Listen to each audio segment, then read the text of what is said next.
right. Greetings, everyone. Thank you for joining us. It's great to see people here. I'm Amy Antonucci. I am the chair of the board of New Hampshire Peace Action. And just want to say a couple words before we sort of officially start. First, I want to mention that this is part of our series. We had last week, we were really glad to be joined by Jamila Rakib talking about effective nonviolent action. And now we have tonight. And then in the future, we're going to continue this theme sprinkled throughout the next year and onward, helping us to learn more and be more strategic and deepen our understanding of the important work that we're engaged in, really. And the other thing I wanted to say was just that it was something of a conscious choice not to do an election thing tonight.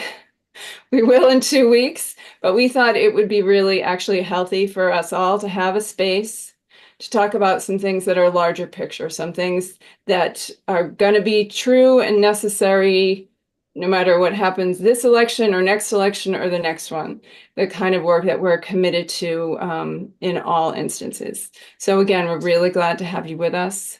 And now I'm going to actually pass it on to our great friend, David Blair, who is a New Hampshire Peace Action member and a New Hampshire peacekeeper and involved in all sorts of amazing work on these issues and more.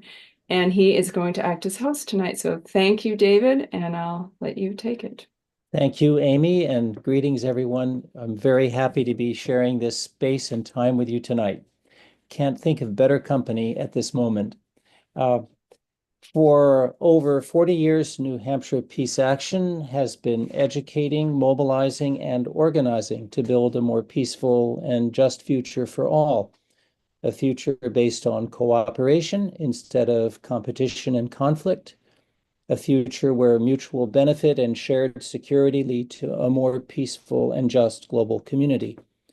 In that spirit of respect, we'd like to start with an acknowledgement that we are doing our work on Indakina, the traditional ancestral homeland of the Abenaki, Pennacook, and Wabanaki people. We honor with gratitude the land and waterways and the people who have lived in relationship with them throughout these many generations.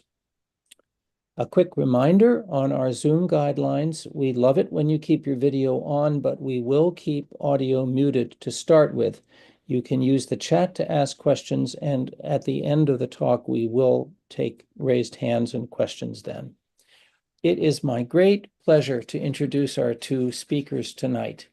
James McCarty is Assistant Professor of Religion and Conflict Transformation at the BU School of Theology, where he directs the Tom Porter Religion and Conflict Transformation Program. Dr. McCarty is a scholar in peace studies. He worked with James Lawson, and he supervised my final paper at BU, which was on nonviolence. Arnie Alpert spent decades as a community organizer and educator in New Hampshire movements for social justice and peace, most of that time with AFSC New Hampshire. He has been a student and practitioner of nonviolent direct action since his time with the Clamshell Alliance. Officially retired since 2020, he keeps his hands and feet in the activist world while writing about past and present social movements. So we're so delighted that you both are here tonight to talk about the legacy of James Lawson. What more appropriate subject for us at any time, actually, as Amy said, but particularly on the eve of elections. We're going to hear from our speakers, and then we will move to question and answer sometime around 7:40 in about half an hour, a little more. Please, again, use the chat for initial questions, but later there will be a chance for you to raise your hands. So please join me in welcoming our speakers, and James McCarty is going to begin. Welcome. Thank you very, very much. It really is a joy and a pleasure to be here. It's an honor to be here as well, talking about Jim Lawson, who, as it was mentioned, is somebody whose feet I was really lucky to learn at. when I was first getting my feet wet, if you will, in the work of kind of strategic organizing and nonviolent direct action. And so I feel a great debt to him, and it when the idea came to be able to speak about his legacy a little bit and honor him in this way so soon after his death, it really did was nothing for me to question. I was really happy to do it. So I first met Jim in Los Angeles. So in the later part of his career, working for comprehensive immigration reform and workers' rights in LA. My very first march was with him. My very first training in nonviolent direct action was led by him and the folks at Holman UMC and at CLU, which I'll lay out the acronym in a couple seconds here. But he really is in many ways the person who helped move my principled commitments to action. So there was a time where I was working for the military when 9/11 happened, at the same time that I was discerning a call to Christian ministry. And my discernment process led me to feel like I could not continue, no matter what I decided as far as Christian ministry went, that I couldn't be a Christian and be participating in the military industrial complex at the same time.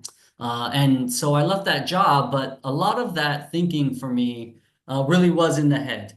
And it was when I got to meet Jim and work with him and put feet on the streets and butts in chairs that I really got to get about the work of practical organizing. And that's something that Jim did going back to the 50s, oftentimes without the fanfare of many others who became legends of the civil rights movement, as he did. But he's one of the folks who did not go into elected leadership. He's one of the folks who did not go into a life of scholarship. He's one of the folks who remained a pastor and an organizer for the entirety of his life and career, and proved to be a really meaningful example to me in that way. I left working with Jim, just not like I was on staff or anything like that, but just running in circles with him to go to graduate school to work on my doctorate. And I was in Atlanta at the time when Dr. Bernard Lafayette had a residency at Emory University, and got deeper training in kind of the formal tradition of what's come to be called Kingian nonviolence. That he and Jim really are two of the people who led the charge on keeping that tradition alive in kind of a systematic and a pragmatic way. And so I think about Jim and Bernard as kind of co-teachers for me in the very practical practice, if you will. And so the other thing I want to just say about my time with working with the Reverend Lawson is that he's one of those folks who always kept in the front of people's minds the link between racial justice organizing, nonviolent peace organizing, and economic justice, always holding those things together in ways that have been really influential to me in the way that I think about the work of peace building. And so as folks and movements have evolved over the last several decades, it really was Jim Lawson and just a couple of other folks who had real formal ties to leadership in the civil rights movement who continued to carry the torch so boldly for the work of economic justice as a necessary kind of continuation of the work of what we now call the civil rights movement, what many participants in that movement call the Black Freedom Movement of the 50s and 60s. So the things he's most famous for, in case you don't know, I presume most folks in this room do, but just to be clear, he was the person who helped to kick off the Nashville campaign, the sit-ins downtown. He is the main trainer of all of those folks who were young college students like John Lewis and Diane Nash and Bernard Lafayette and others who came to participate in the sit-in movement. Importantly, Jim would always say, we were not planning a sit-in movement. We were planning to desegregate Nashville, and sit-ins were just a tactic along the way. And he was always really adamant to insist that strategy of campaigns and tactics of action are not the same thing, and that the tactics always should be subservient to the strategy. And that's an example of that. For him, he was trying to desegregate a city, not necessarily lead in kind of remixing, evolving, and perfecting a particular kind of tactic. He went on from there to do other work. The folks who worked with him there, the young college students, started the Student Nonviolent Coordinating Committee, or SNCC, which became so important to the history of the development of the Black Freedom Movement. And it was Jim Lawson, who was in Memphis helping to organize sanitation workers, who invited Martin Luther King Jr. to come and join and stand in solidarity with that movement, to march with folks in that movement.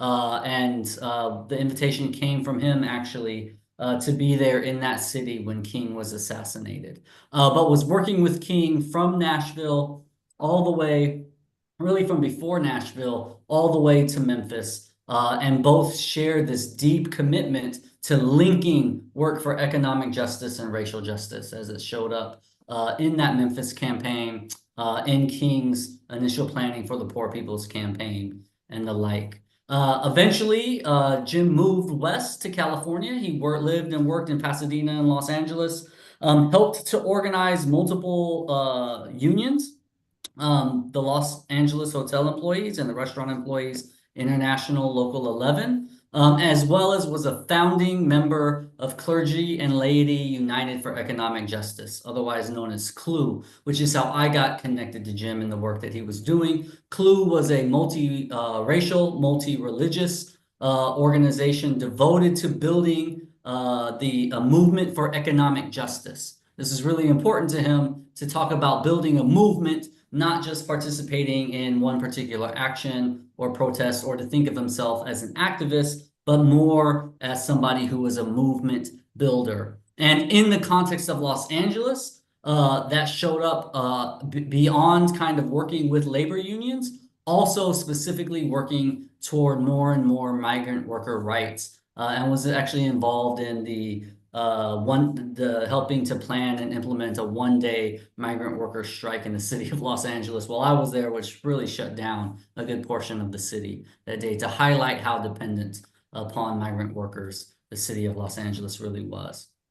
All of that came together for Jim in a kind of analysis similar to King's famous triple evils of racism, militarism, and materialism. But Reverend Lawson called that analysis of his plantation capitalism. Plantation capitalism. And this is one way that he would always point toward the linkage between racial justice and economic justice, but also a broader kind of intersectional politics, which I'll talk about later, in his own kind of way of thinking about that. But for Lawson, plantation capitalism was at the heart of so much of the injustice and violence and oppression that existed in the United States and really around the world. And it was trying to build something other than a system that was a plantation capitalist system, which was going to lead to sustainable peace. And so that kind of economic analysis, what sometimes now gets called racial capitalism, was deep within Jim's vision the entirety of his career. Jim spent most of his time just trying to get people to believe they had some power. He talked about power as the capacity to achieve purpose, and he thought about nonviolence as a way of building power among folks. This is him bringing kind of Saul Alinsky organizing traditions together with the traditions of the Black Freedom Movement, Mohandas Gandhi, Martin Luther King Jr., and others, to think about nonviolence as a particular kind of power. So that if violence is a power that works toward destruction, destroys people's personalities, their bodies, properties, nature, etc., that nonviolence is power that transforms. It has the possibility of being an act of creation. So we talked about nonviolence as a kind of power that had a creative energy. It had the possibility of building something new relationships, new structures, new ways of living, new ways even of seeing ourselves in relation to the world and even to God. And so nonviolence for Jim Lawson was always central to his organizing. He never separated the two because he understood them as complementary ways of building power, what he would sometimes call that creative energy. And so Lawson's famous. He was a pastor. He was a Methodist pastor for the entirety of his adult life, basically. And so had a deeply rooted kind of theological orientation toward the power of nonviolence as having a kind of spiritual power. And he, learning from Bayard Rustin and others, really drew on Quaker theologies, which I think might be relevant to several folks in the room here with us tonight, about the divine spark or the spark of God within them, within every person as being part of the image of God. That's a way that he would regularly talk.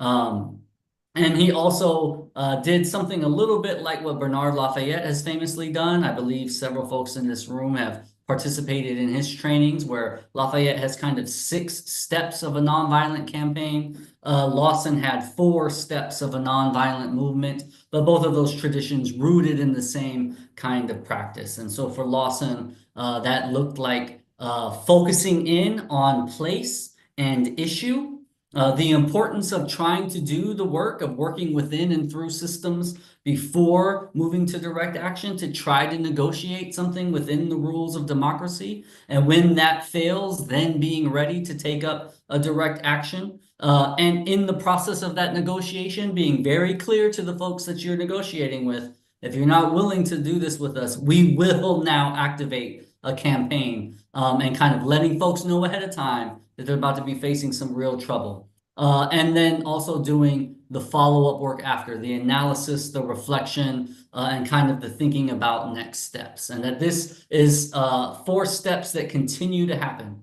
across time, over and over, because it's a movement, right? It's a movement. He's always interested in building a movement of people engaged in the work of nonviolent creative energy, so that the energy builds and builds, so that there's more power and more power and more power. And so this is not necessarily for him at all about any one particular campaign, but about how that campaign fits into building a movement. So just a couple of things from the book that came out just a couple of years before he died. Put together by Michael Honey, a former colleague of mine actually at the University of Washington, Tacoma, and one of the leading scholars of kind of the role of economic justice work within the civil rights movement.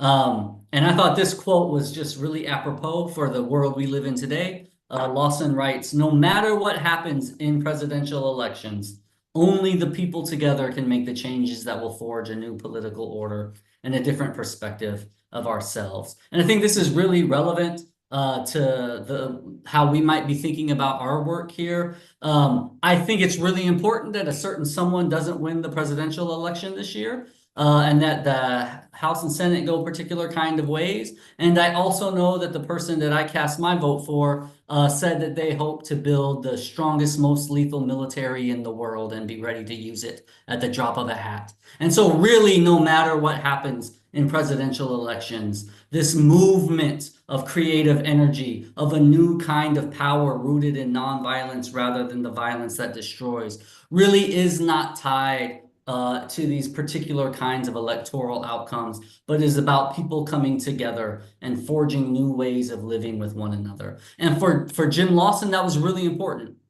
He organized across multiple kinds of presidencies, multiple states and governorships, multiple moods in the national political spirit across decades of his life, and always had space and time and found reason to be doing the work that he was doing, whether it was 1950 or 1970 or 1990 or up until his death in the 2020s, right?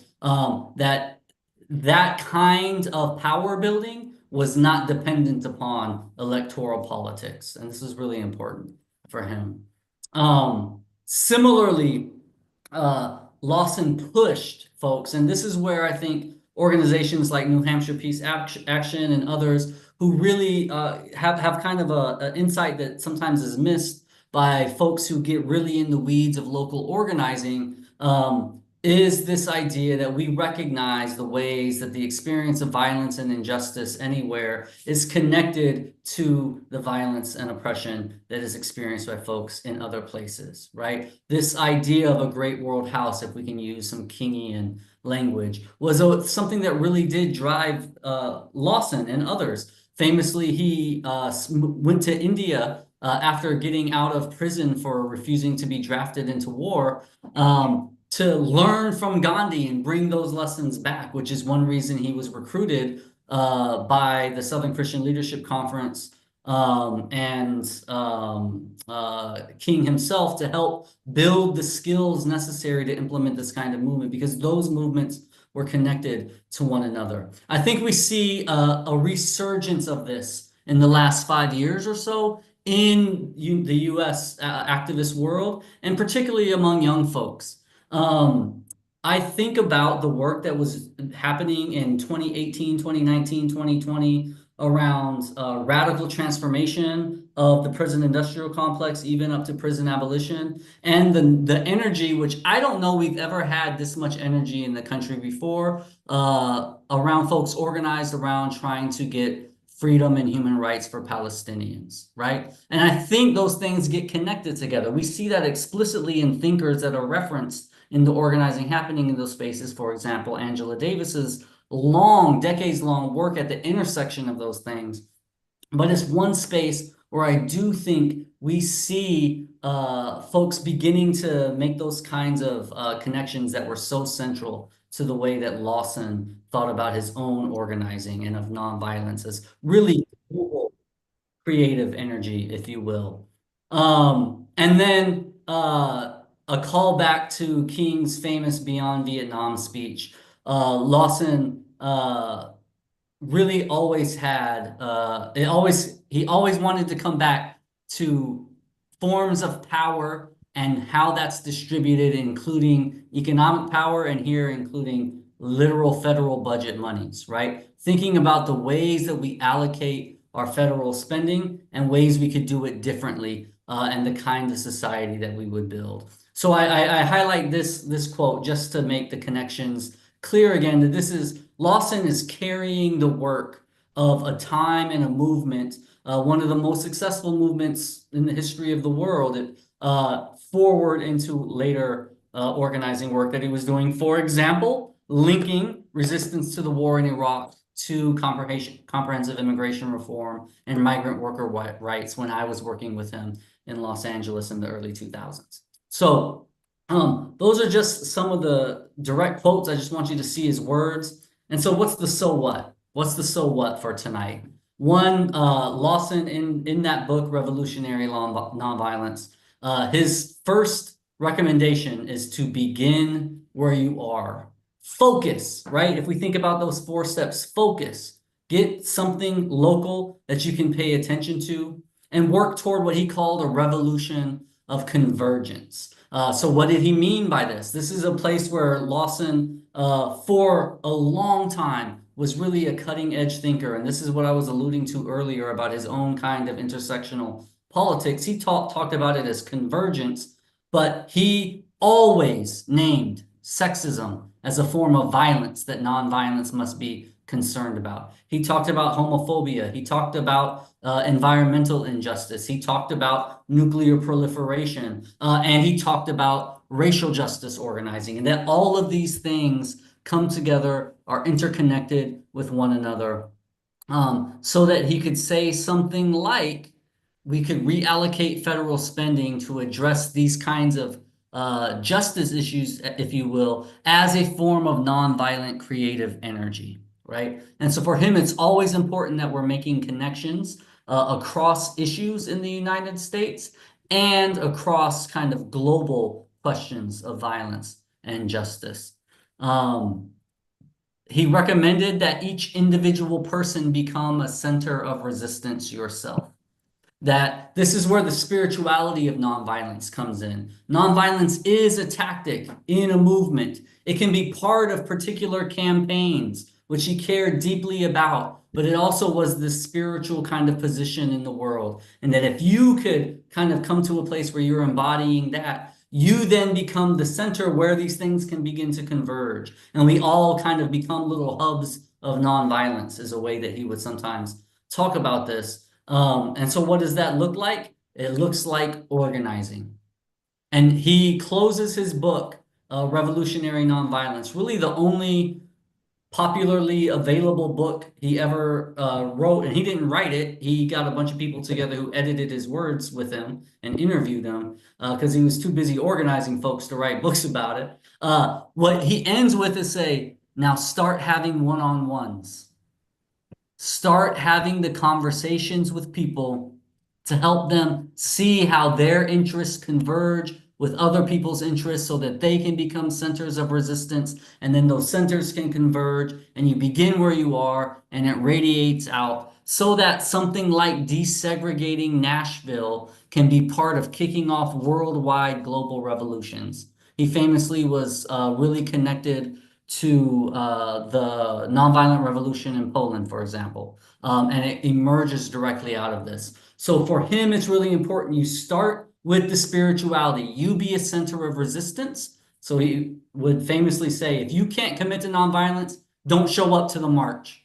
Go do something else. Make a phone call, donate some money, go do something. We need a center of resistance where folks show up, their interests converge, and then we can radiate out from there. And so after all of this revolutionary nonviolence, talking about building a revolutionary movement of nonviolence around the world, his first suggested step at the end of his book is now start going to have one-on-ones.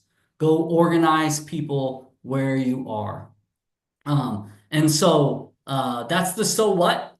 I think in a time where we're looking at all that's going on in the world, we might, by looking out to Washington, D.C., or looking out to the Middle East, or if you're paying attention to Sudan or Ethiopia, or you're paying attention to Myanmar, you're paying attention to Indonesia, you're paying attention to Brazil, or you're paying attention to these other places where stuff is happening, really, really important stuff, but you're not also looking where you are, you're going to not be able to do that work of convergence, right? That convergence revolution. And so at least I think that's what Jim would say. In a moment where it might feel like the world is falling in around us, he would say, begin where you are and organize. And so that's the word I'll kind of close on here. We'll shift from this to some conversation between Arnie and I.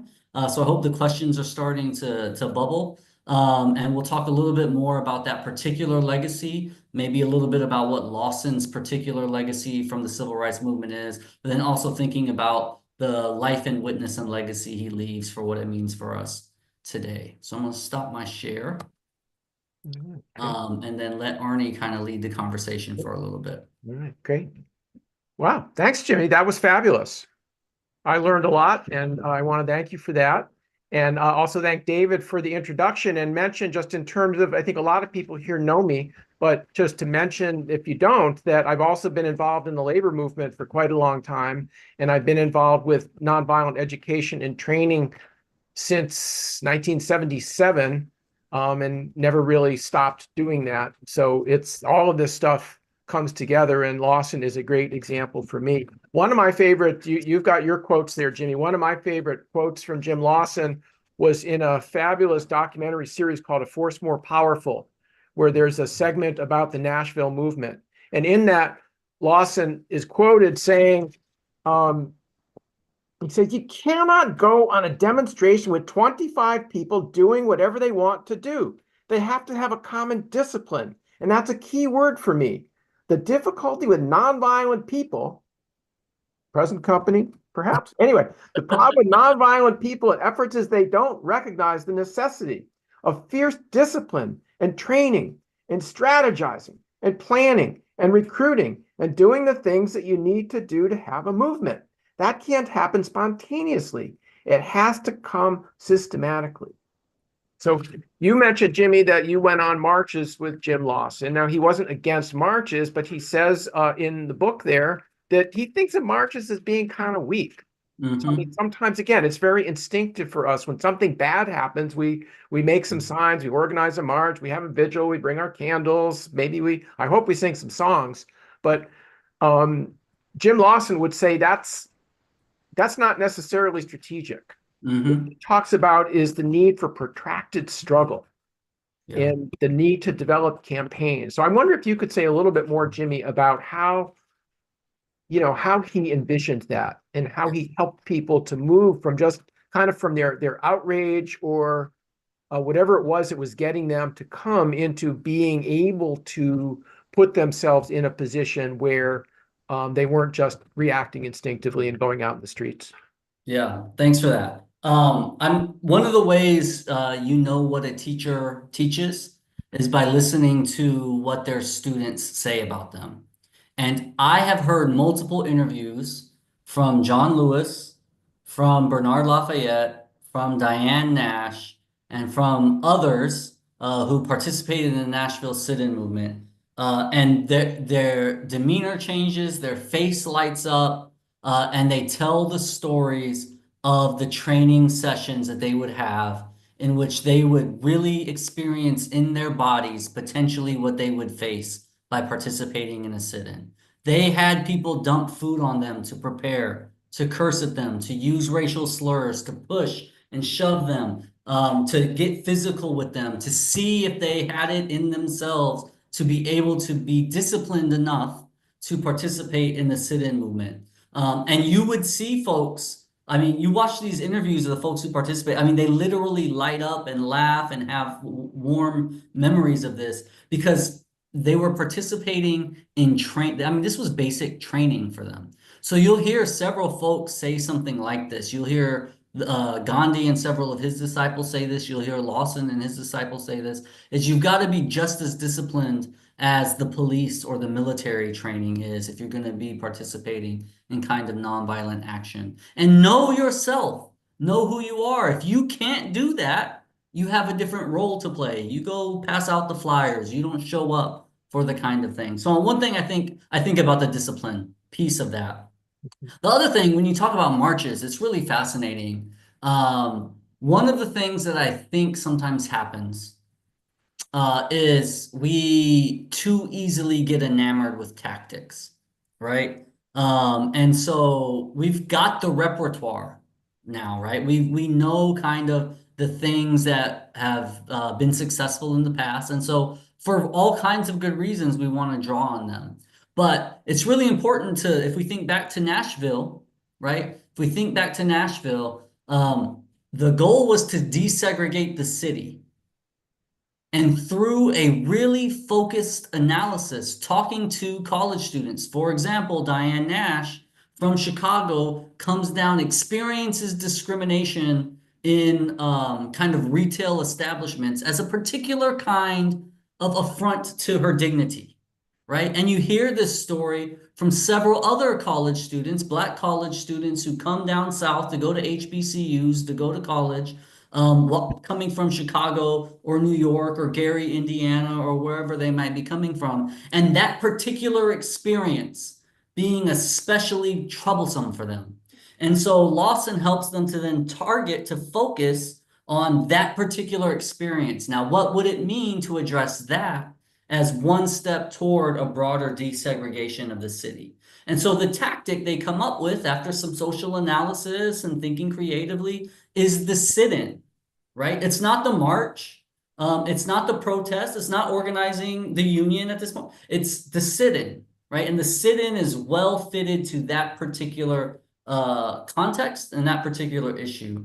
And so for me, I think one of the dangers of falling in love with certain tactics is, one, they become less effective over time. You become very predictable. So folks learn how to kind of circumvent the power of your action if it's no longer creative, but it's repetitive. And they can be really decontextual, right? So a march is great at mobilizing people to get out in the street. It's not always great at organizing, at movement building, right? And so this is where I think context really matters, and having a campaign, right? A larger goal that some particular action fits within. So if you can't make that connection for people, then they're not going to be able to see that. So that's the other thing. And the third thing I would say is it's super relational, right? You talk to folks who showed up to those trainings. It's like, my friend invited me to come. I didn't want to go to that class anyway. I showed up, I had a good time, and I also got fired up a little bit. I got angry about something a little bit. And so they kept coming back. And so contextual kind of nature, creativity, don't fall in love with tactics, right? Always try to fit a tactic to, within a campaign toward a larger goal. And then the relationship piece, I think, can help with that. And then in the actual preparation is the need for discipline. And some of us do that really, really well. Yeah. Who've been in the movements for a long time. We understand what that looks like. It's getting folks who are new to commit to that because oftentimes they just want to express what they're feeling. But that invitation into something more like discipline is really important. And we know folks want it. Look at how many people are in these CrossFit gyms, right? Look at how many people, like, folks are okay with discipline. We just got to figure out the relational networks that make it really hard to resist participating in that. Right. That's exactly how CrossFit works. That's exactly how a million other kinds of subcultures work. And something similar needs to be at play in participating in social movements, I would suggest. Let me say that the scariest moment I've had in recent years was a large Black Lives Matter demonstration at the State House in Concord a number of years ago. And we ended up with some young white men with long guns who came out as counter demonstrators. And then there was supposed to be a march. So it was supposed to leave the State House and go right past where these guys with the rifles were. Mm-hmm. And some of these young men protesters, I think they were mostly white, started yelling at them. Yeah. And it was like, and we try to say, hey, look, that's not cool. That's not helping us. And they Yeah. say, yeah, but we're angry. We don't want them here. We need to tell them. We need to express ourselves. Yeah. And it's very difficult in that moment to try to get people to step back from that point and try to then come up with, no, we need a different type of discipline in this moment because we have goals that we're trying to achieve together. And Right. you yelling at guys with guns is actually counterproductive for us, especially because they might shoot you. Yeah. You know, they might shoot a lot of other people and people are going to get hurt. So this is the type of thing that I'm hopeful that we can move toward. Yeah. And that does require training and it does require discipline. And I think it requires ultimately the type of training that they did go through in Nashville, where people have to be ready to hear, nasty stuff yelled at them Yeah. and be threatened with violence. Yeah. And I mean, some stuff understand- you can only learn in your body, right? Yeah, that's right. You And can we don't, you I have mean, to I feel haven't it done one that type time. of training for years, actually, because I have to say I'm a little embarrassed. I think that, oh my goodness, I'm going to have to give trigger warnings, Yeah. in order because we want people to understand what it's like to be subjected to abuse, Yeah. because we need to be ready for that in Yeah. these situations. If we're involved in confrontation Yeah. with powers that are, promoting injustice or defending injustice, Yeah. we need to be ready. Yeah, and the other way that gets framed, right, or gets understood is also like that's part of the plan. To provoke the reaction is part of the plan. So to not think of it as aberrant behavior, right, but to think of it as like this is part of what we're doing. We're exposing the violence that's already built in here to try to move towards something different. And so let's prepare so we keep each other safe in this moment and make sure we can handle it. Because when your body does what your body does, like this is a thing I'm learning the more I'm learning kind of the neurobiology of how trauma works. Is like if you're not doing the prep work ahead of time, there's no in the moment fixing of that, right? And so you really got to do the exercise ahead of time to be able Let me ask you another thing. I know we need to move in because I'm not sure other people want to join the conversation here. But again, Lawson talks about revolutionary nonviolence. So he saw himself as a revolutionary. And Michael Honey says that he was pragmatic. Yeah. So can you say a word about this connection between pragmatism and revolution? Yeah. I love it. I think both of those things are true, right? So one way I think about that, I would think about that is I think Lawson regularly was thinking in terms of being short-term strategic and long-term revolutionary, right? So there's particular campaigns, right? So if we think about this movement, this revolutionary movement, right? This goal of a world with radically less violence and oppression, right? This world where there's no more sexism and racism. Well, how do we get there? We don't get there in one fell swoop. We have these multiple campaigns that are parts of this. And within the campaigns, we have multiple tactics. And those tactics are chosen for strategic reasons to fit within strategic campaigns to get us toward this broader goal. And so short, maybe medium term, pragmatic, strategic, but long term, radically revolutionary. And this is also where the spirituality of it comes in. Another way we might think about that. So I feel pretty confident saying something like that was true for Lawson. Now, a little more experimentally, I also think that might apply in geographical ways as well, right? So maybe like locally strategic and globally revolutionary, right? So that you're these kind of hubs of centers of resistance and these hubs of convergence, right? I don't think Lawson would put it exactly that way, but this is my way of interpreting the kind of work that he was doing a little bit. And I think there's some truth to that as well. But I think especially when if we think about short, medium, long-term goals, I think all of those things can fit together. And I think that's the way that Lawson thought as well. Even when he was doing the work in Nashville or the work in Memphis or the work in Los Angeles, like that was really important work, but he never thought that was the end goal. His goal was a society without sexism and racism and economic injustice. That was always the long-term revolution, but he had these pragmatic, strategic ways of trying to take steps toward that. And so I think that's how I would think about that. I don't know if that makes sense to you. That makes sense to me. I vote for that. All right, good. Let's David, you want to see why don't you step back in, David, and see if we've got some comments or questions from other folks who are here today. There's a tremendous amount of, you don't know all these folks, Jimmy, but there's a tremendous amount of wisdom and experience within our group here today. Oh, I believe it. I can just see the faces and believe it. These look Well, like you can see all the gray hair, Jimmy. So, Amy, what have you noticed in the chat? Kathy Hoffman has a question. Kathy, can you raise your hand so I can, oh wait, I see you. Yeah, I got you. Hold on. There you go.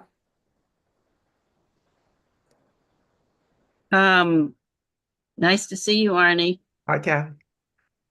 And thank you for this. I'm really interested, someone who's done nonviolence training with you in various settings. I'm really interested in this question of how we're doing training these days that actually engages people with the kind of potential violence that we might encounter.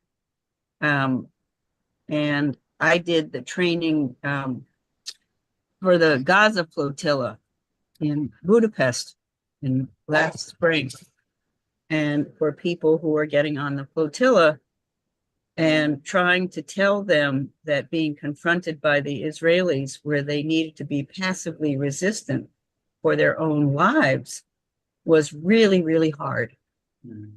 And so this notion of how we translate nonviolent resistance, disciplined resistance into language which is compelling.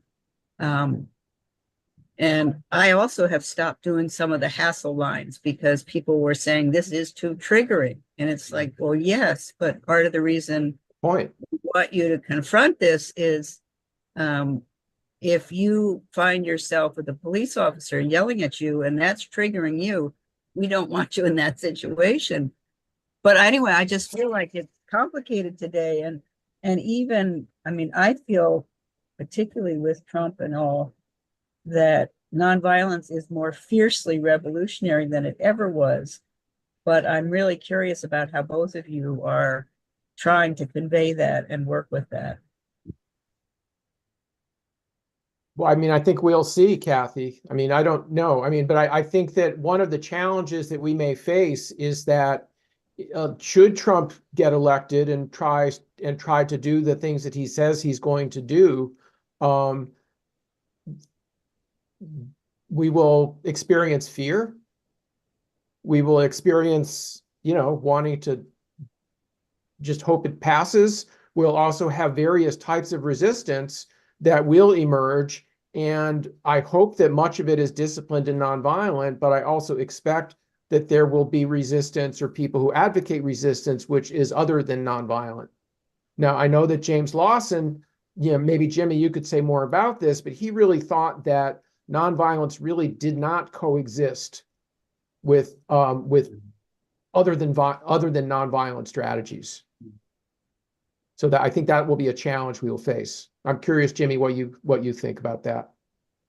Yeah, just on the kind of historical question, I mean, Lawson's very clear. Violence is always destructive in his mind. Like it can't be creative, right? So he's very skeptical of mixing violence with nonviolence and resistance. Though obviously it happens all around. And he also was pretty clear that it's okay to recruit people in first as a pragmatic thing and then let the experience be a conversion experience towards something more principled, right? Like if you can commit to the practice, then we're good for now, right? That kind of thing.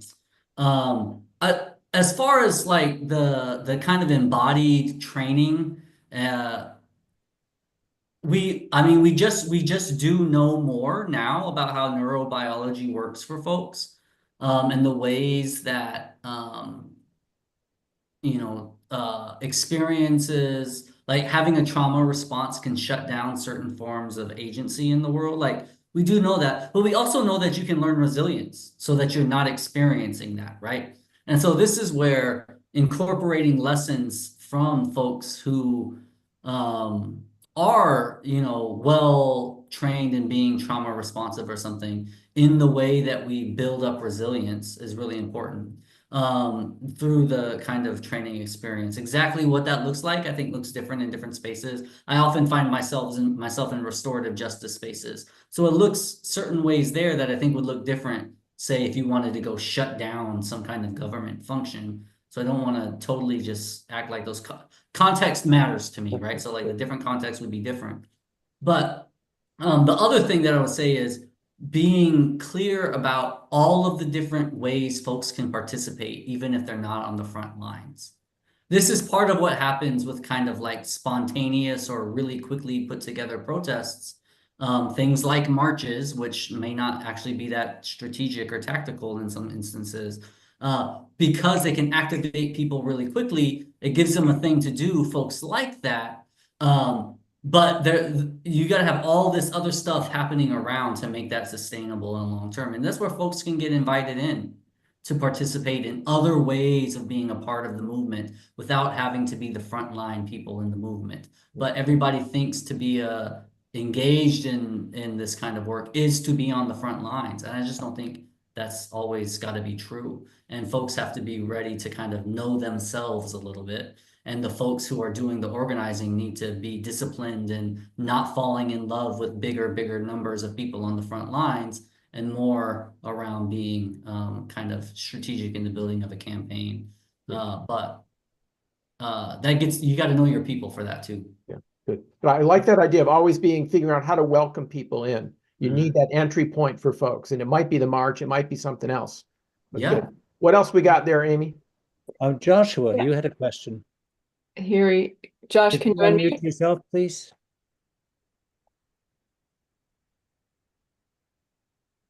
You're still muted, Joshua. Yeah, I'm trying to.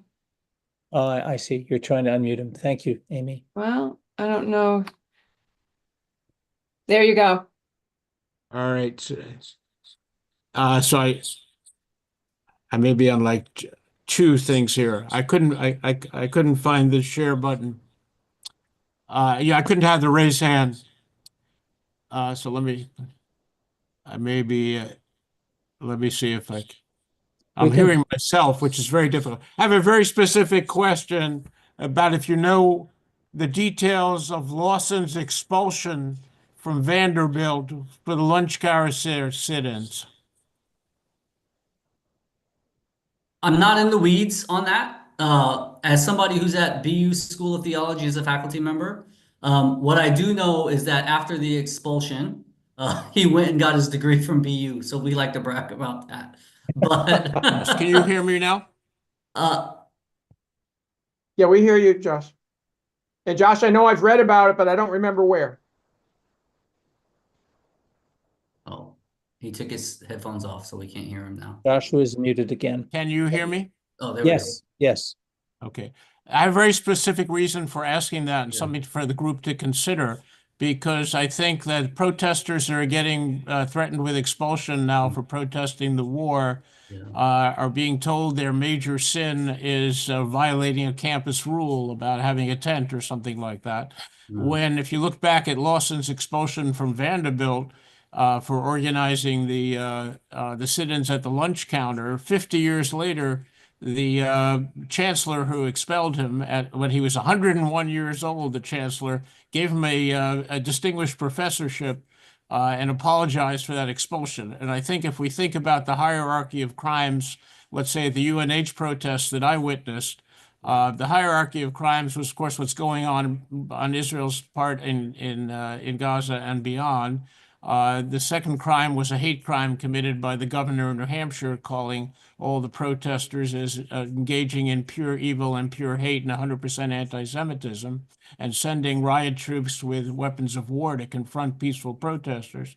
The third level of crime was the UNH police attacking the protesters unprovoked and lying about it.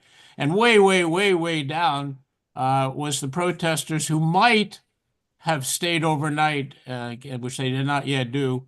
But the focus of the people who are to any extent looking at what's happened at UNH are focusing on the protesters violating a rule. So I just think it's important. It would be good for us to learn the Lawson details and to sort of reframe what I call the hierarchy of crimes that are happening on campuses now. So anybody who can fill me in on Lawson's, the specifics of why he was expelled and the details of how his reputation was restored. So obviously the main crime in his time was segregation, and the second crime was his expulsion, and way down there was him violating some rule, but I don't know what the rule was. So anybody who can fill me in on that, I'd be happy to hear the details.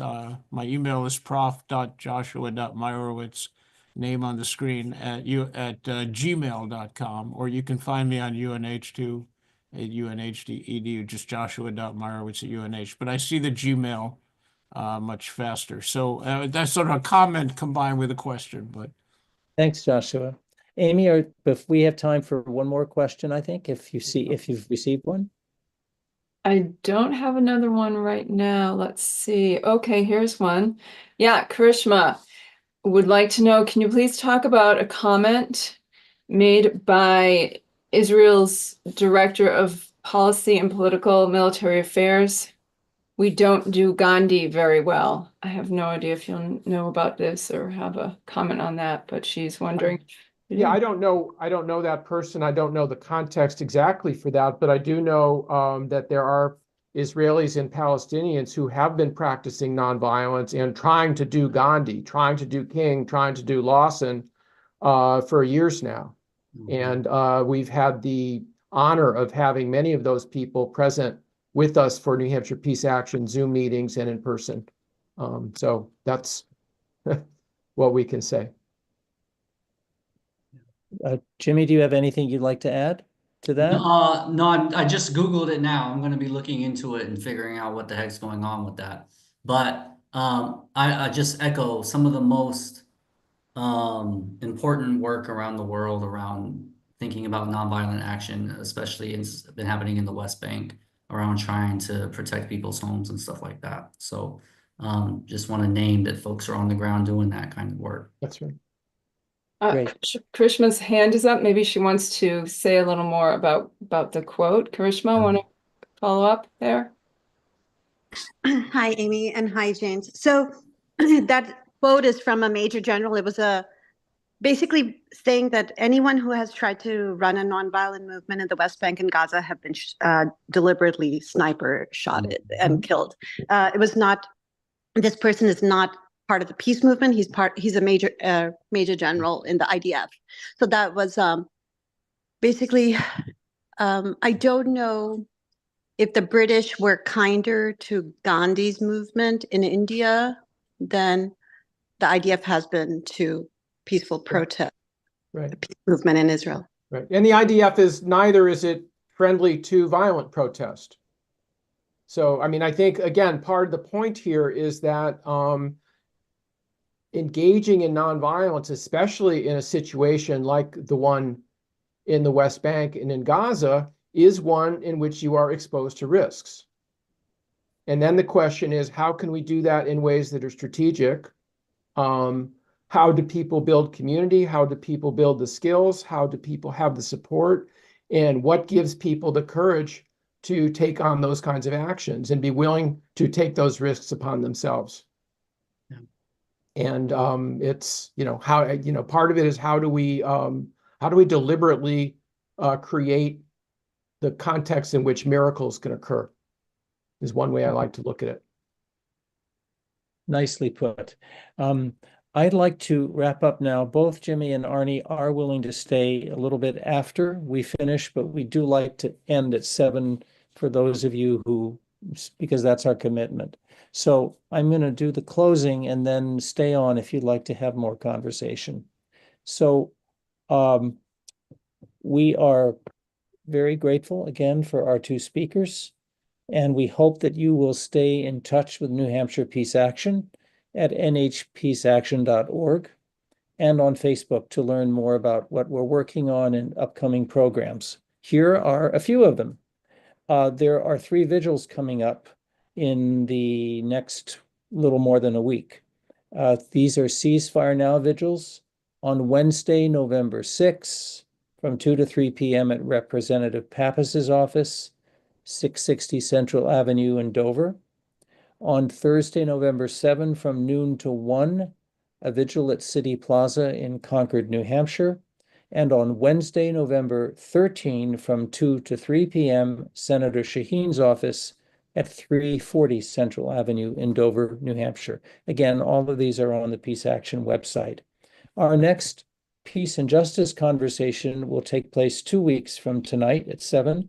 It will be with Kevin Martin, President of National Peace Action, on working for peace after the elections. Also coming up, Not in My Name, New Hampshire will be showing 2 films at 3S Art Space in Portsmouth, New Hampshire. On Tuesday, November 19 at 6:30 p.m., Israelism, and I quote, a film which uniquely explores how Jewish attitudes toward Israel are changing dramatically. And on Tuesday, December 10 at 6:30, Where the Olive Trees Weep, which tells of the filmmaker's journey to the occupied West Bank in 2022. This series is free and open to everyone. That said, it would mean a lot to us to have your support, and for this series in particular, after a difficult financial year, you can donate on the website, newhampshirepeaceaction.org/donate. And please join me in a visible thank you to our 2 speakers, and then stay on if you'd like for another 15 minutes.